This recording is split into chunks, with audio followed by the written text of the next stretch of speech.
Microsoft just announced cutting 3% of their workforce. That's around 6,800 jobs in one of tech's most stable companies.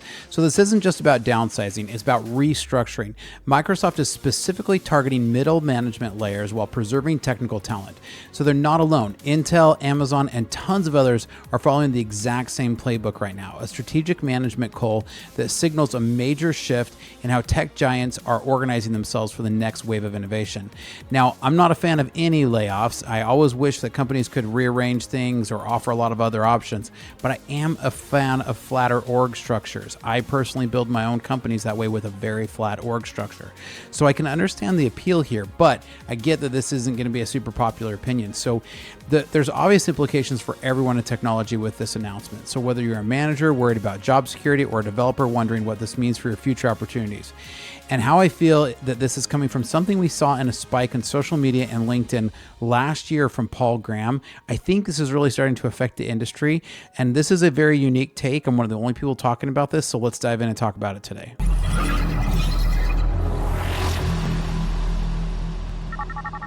Welcome to Startup Hack. I'm Spencer, and here at Startup Hack, we love to train software developers and to build custom software solutions for companies. With a decade of executive leadership as a fractional CTO and 25 years in software development, I've mastered transforming tech teams and products. So Microsoft isn't just randomly cutting staff. They're specifically targeting bloated management structures that have accumulated over the years. So let's jump into some of these headlines here really quick, and then we'll talk more about these. So Microsoft layoff today. Tech giant cuts around 6,000 jobs, nearly 3% of workforce, including at LinkedIn. So the company's latest reduction, its biggest in years, comes weeks after it reported upbeat earnings and guidance after AI investments. That's what's a little interesting about this, is that it used to be, hey, things are up, let's hire, let's do all this. And now it's like, hey, things are up, let's cut. And I don't love this shift in the market. Like actually, so my guess is that Microsoft stock's actually going to go up over this, which I'm really not a big fan of. I kind of hate that this sign of like, hey, we're doing really well, we're going to cut and become more profitable, right? So I really don't love this, because I understand why they're doing it. And so I get what they're trying to do here. But ultimately, like this is going to affect a ton of people. So they had 228,000 employees. And I get that at that size, it's hard to be nimble, right? But they're looking to reduce management layers. And that's really what this is about, I think. I think this is going to be as much about trying to stay nimble and trying to stay competitive as much as it is just, let's be honest, they're trying to reduce a bunch of cost, right? But according to these, they're trying to reduce management layer.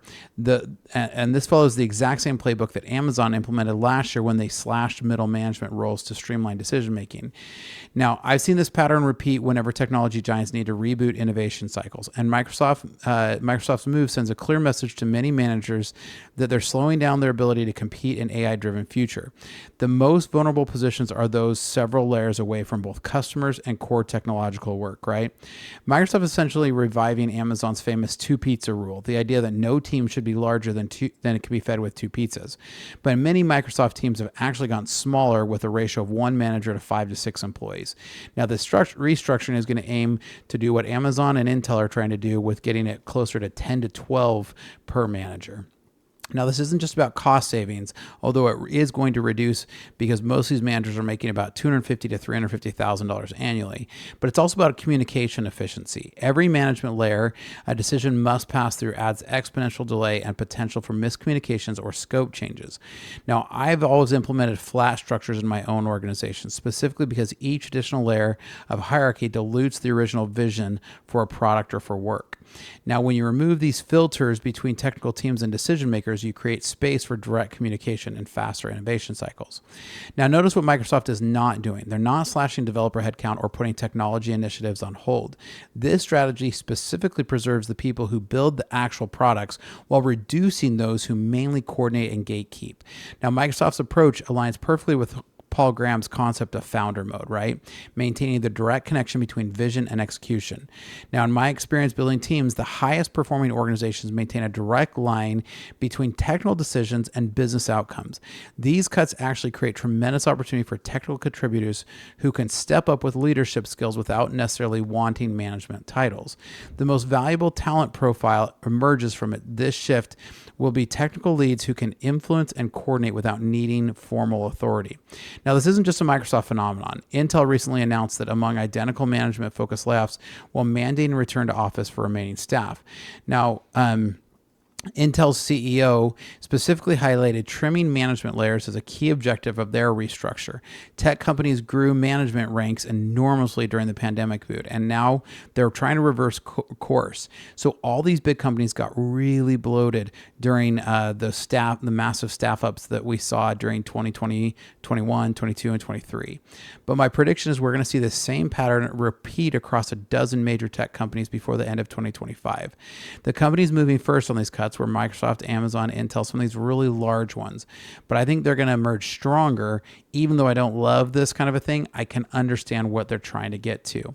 So this isn't a temporary correction. I think it's a fundamental rebalancing of how technology organizations need to structure in order to be able to move fast. Now, if your company isn't moving fast enough, make sure you reach out to us, because here at Startup Hack, our specialty is helping you get systems connected and automating work processes, especially with AI innovation, so that your company can work like a well-oiled machine. So check out startuphack.com/Spencer, because we can help you out. Now, every management layer has to pass through Every management layer that a decision has to pass through adds 3 to 5 days of delay in most organizations.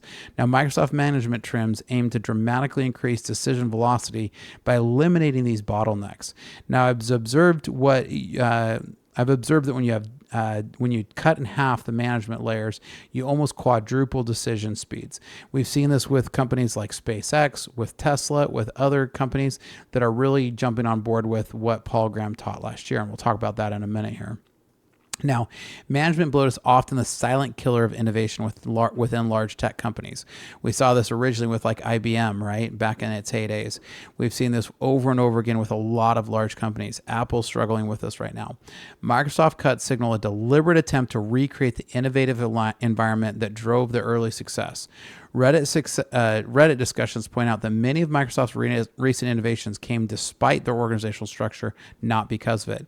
Now, in my own companies, I've found that removing management gatekeepers immediately unleashes creativity thinking that was previously suppressed. I also like to have technical leads leading my team rather than management leading my teams. Not that they have to lead, but it allows them to lead in technical ways while I can help manage the management. So these changes typically lead to 9 to 6 months of adjustment periods, followed by a lot of new ideas. So watch for Microsoft to announce a new wave of initiatives about 12 months from now is my prediction. Now, with fewer managers, individual contributors at Microsoft will need to become more self-directed. This mirrors the founder's mode that Paul Graham talked about. And unless you've been living under a rock and haven't heard about Paul Graham's founder mode, let's talk a little about this. So, at a YC event, in September 2024, Brian Chesky, founder of Airbnb, gave a talk that everyone there will remember, and this lit up the airwaves, right? So Paul Graham wrote about this that Brian Chesky originally founded. But the theme of his talk was that conventional wisdom about how to run larger companies is a mistake. As Airbnb grew, well-meaning people advised him that he had to run the company in a certain way, and this was to insert these layers of management. But why was everyone telling these founders the wrong thing? That was the big mystery to him, right? In effect, there are two different ways to run a company: founders mode and managers mode. And what he talks about here is he talks about like Steve Jobs, how Steve Jobs would get down in the weeds and work directly with people, right? And he gave this example. Steve Jobs used to run an annual retreat for what he considered the 100 most important people at Apple, and these were not the 100 people highest on the org chart. So this is one of the things I really actually like about Elon Musk and the way he runs his organizations. He comes down to those bottom level decision makers and gets crap done. Now, you obviously have to have middle management as you scale a company, but as much as you can keep that company flat, you're going to allow that founder's mode vision to get down into your org the best way to percolate down to those bottom layers. Now, Microsoft employees who had previously relied on managers to shield them from consequences will find themselves exposed, but this shift ultimately is going to create a healthier organization for Microsoft to be able to try to move faster and innovate quicker. Now, Microsoft's 3% cuts isn't going to hurt its bottom line either, right? It's going to cut roughly $1 to $1.5 billion of annual savings just on the compensation packages, right? So there's definitely a financial motivation. But I think, especially given how successful Microsoft has been and how big their profit margins were, right? Their typical profit margins right now are showing between 15 to 25%, but this will actually help their profit margins, get about 15 to 25% better than some of their other competitors. Now, this Microsoft Microsoft's move should be viewed as a disciplined business decision, not just reaction to current market conditions. Now, while Microsoft is cutting managers, they're simultaneously creating space for a different kind of leadership to emerge. Technical leaders who can guide without formal authority will become increasingly valuable in this flatter structure. So the most successful leaders in this paradigm will be those who enable others rather than to direct them. So I think this is going to be an interesting opportunity. So if you're a manager right now, my advice would be to dive in and get technical because I really think it's the technical managers who are going to survive here. I see a lot of managers like, oh, I'm not technical, and I hear that from some management. And I'm like, man, I absolutely would be down in the weeds with every decision. And so I'm in the weeds with my developers absolutely every day. I'm helping them in architecting these AI decisions. I'm messing around with AI. I'm writing code against it. I even provide a whole lot of code samples here. So make sure you check out my previous videos because we have over 500 free code samples that I've built so far to date. And I give these away totally for free on the channel. So make sure you like and subscribe because I love still getting down into the technical weeds. But I think this is what's going to differentiate those managers that are going to get cut in these kind of cuts versus those that aren't. Technical professionals who can combine depth, expertise with communication skills and that technical prowess will thrive in this new environment. So Microsoft's move signals a broader shift in how technology companies will structure themselves in coming years. We're seeing the pendulum swing back away from management-heavy structures, and I think we've seen this over and over again. I think you're going to see Apple start doing some of the same thing. I think we're going to see a lot of these other innovative companies who are wanting to stay on there. Now, if your company needs some help with this, reach out to us because here at Startup Hack, we not only just help you build technology, I can help you build teams as well. Check out startuphack.com/Spencer because I love working with tech teams. Now, what are your thoughts? The best compliment I get is when you guys leave me a thought. Do you guys think I'm way off? Do you think $$ just evil here and they're just doing it for corporate profits? Love to hear what everybody, what discussions people have to say. Waiting for those who are saying that Microsoft's doing all this to offshore development.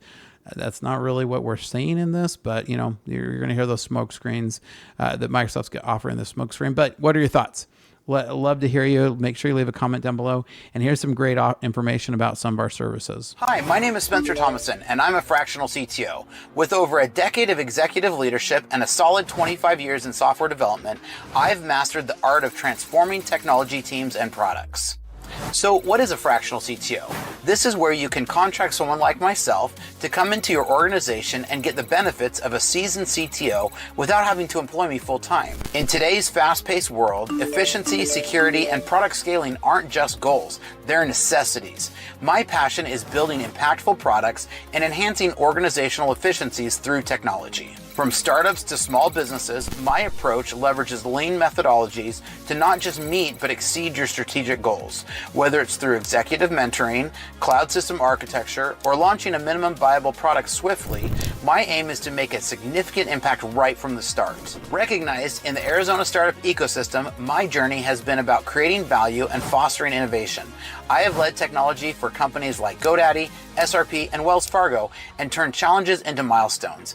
I've taken this learning and launched 7 of my own brands, and now I want to help you. So if you're looking for a fractional CTO who brings a wealth of experience, strategic vision, and a proven track record, let's connect. Together we can build technology that not only drives your business forward, but also makes a difference. Technology leadership redefined to fit your needs. So reach out today.